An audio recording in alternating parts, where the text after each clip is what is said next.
lagay ng ating panahon ngayong umaga po ng October 14, 2023 na kung saan sa ngayon ay patuloy pa rin po ang pagdaloy ng hanging amihan na umaabot na po dyan sa may Bicol region. At yung LPA naman na nabuo sa West Philippine Sea ay tuluyan na po na nakalayo. At sa atin pong long range forecast ay wala naman pong bagyo na nakikita na tatawid dito po sa ating bansa hanggang sa susunod na 2 linggo. At sa lagay po ng ating panahon ngayong madaling araw ay generally fair weather po sa malaking bahagi ng ating bansa, maliban lamang sa mga tsansa ng mga isolated rain sa ilang bahagi ng Bicol region, Mimaropa, Batangas, Quezon, ilang bahagi ng Panay Island, Negros, Cebu, Bohol,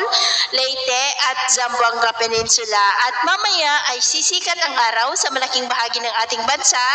lalo na dito sa may Luzon at Mindanao, pero mayroon pong tsansa ng maulap na kalangitan na may mga pulupulong pag-ulan sa ilang bahagi po ng Southern Luzon at ilang bahagi ng Kabisayaan.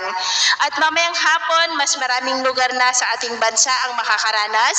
ng maulap na kalangitan na may mga pulupulong pag-ulan. Kaya kung lalabas tayo sa ating mga tahanan ay waliin po natin lagi ang magdala ng kahit na anong panangga natin sa init ng araw at proteksyon na rin po sa mga biglaang buhos ng ulan. At sa atin naman pong mga baybayin, wala na po tayong nakataas na namang gale warning signals, pero iba yung pag-ingat lamang po kung papalaot tayo para mas makaiwas sa mga sakunang